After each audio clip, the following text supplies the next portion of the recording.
Chapter 1, First Night. Chike had never been inside a mortuary before.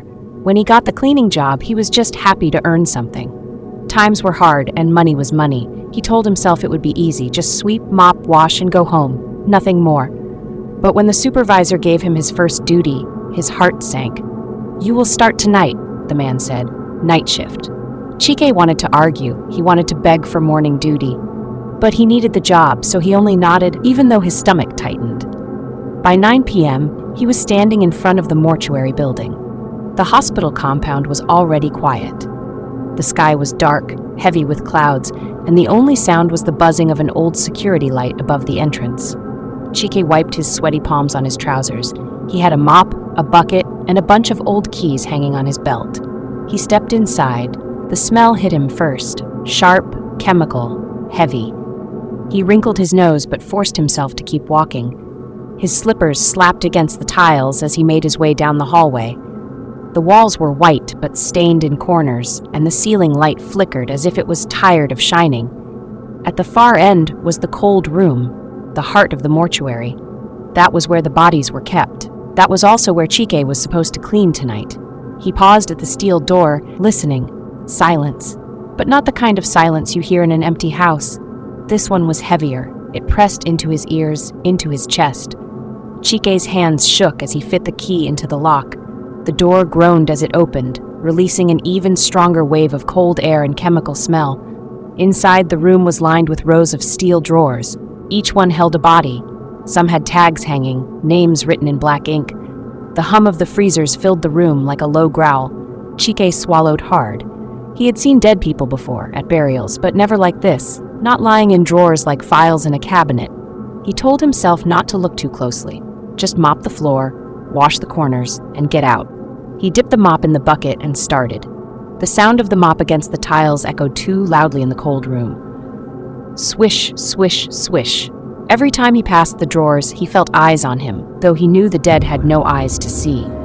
At one point, he thought he heard something. A light metallic click. He froze, mop still in his hands. His eyes darted to the drawers. Drawer number 4 was slightly open. Chike's chest tightened. He was sure all the drawers were locked. Slowly, he moved closer, his slippers squeaking on the wet floor. The gap was small, but enough to show the edge of a white cloth inside. His heart hammered. He wanted to call someone, but there was no one. Night shift meant he was alone. He reached out with trembling hands and pushed the drawer back in until it clicked. Maybe it wasn't locked well, he whispered to himself. His voice sounded too loud in the cold air. He turned back to his mop. Click. He spun around. Drawer number 4 was open again, wider this time. Chike's breath came fast. He dropped the mop without knowing. His legs felt heavy, but his eyes were glued to the open drawer. And then, a pale hand slid out. The fingers were stiff, the nails dark, the skin waxy and cold-looking. Chike stumbled back, his body hitting another drawer. The clang echoed through the cold room. The hand twitched. "Jesus Christ," he whispered, his lips dry. The drawer creaked open wider, as though something inside was pushing from within. Chike's shaking hands reached for the keys on his belt. He needed to get out. He needed to lock the door and run. But the keys slipped from his fingers and clattered to the wet floor. The sound bounced off the walls, and in that moment, he heard it. A voice. Low. Wet. Close. "Chike."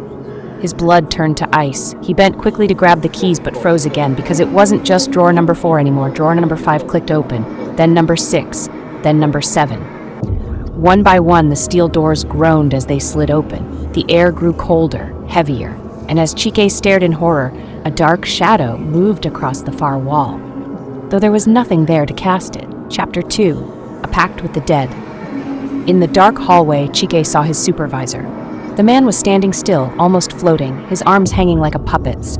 A strange humming sound filled the air, and Chike felt it deep in his bones. He was trapped. Behind him was the broken cold room door, and in front was his silent, hovering supervisor. Fear gripped him harder than ever. Then, bang! A loud crash shook the building. The mortuary's steel door bent inward with a painful scream of metal. Through the gap, a long pale arm forced its way inside. The hand was thin, bony, with twisted fingers. Its sharp nails scratched the steel, leaving deep marks. That was all Chike needed. He didn't think twice. He didn't care about the broken lock or the supervisor blocking the hallway. He ran. His slippers slapped the tiles loudly as he rushed past the floating figure. The humming behind him grew louder, heavier. He heard another horrible sound, the scrape of something crawling through the gap. The second arm was now free, dragging the rest of the body into the mortuary. Chike ran faster.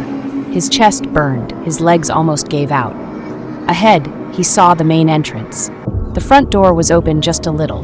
With all his strength, he pushed it wide and burst outside. The night air hit him like cold water. The rain had stopped. The clouds had parted and the moon shone bright. For one brief second, he felt safe. Then his knees gave way. He fell onto the rough concrete outside, gasping. His lungs were on fire, his hands shook, his heart beat so fast it hurt. And then he saw someone coming toward him. It was a man, calm, serious. He carried a heavy cane and a big ring of keys. Chike recognized him. He was the mortuary attendant, the one he had seen earlier with the supervisor. The man stopped in front of him. He looked at Chike's terrified face, then at the mortuary behind him. He didn't look shocked, he looked like he already knew. "What happened, boy?" the attendant asked, his deep voice calm. "What did you see?" Chike tried to speak, but his lips trembled. His throat was dry. Finally, he raised a shaking finger and pointed back at the building. They are awake," he whispered. His voice cracked. The drawers opened. A hand came out. A voice called me. His words spilled faster. "My supervisor, he was floating in the hallway. And the bodies, they were climbing out." The old man nodded slowly, as if Chike had just confirmed something. He didn't look surprised at all. He bent down, took Chike's arm, and helped him stand. "Ah," the man muttered, "the new ones. They have not accepted their rest." Chike stared at him with wide eyes. The attendant looked back at him with a knowing gaze. "You are new here. You walked in without respect. That is why they noticed you. You disturbed them, and now they are angry." Chike's voice shook. "Respect? I was only cleaning." The old man sighed deeply. "This place is not like any other, boy. The living and the dead have an agreement.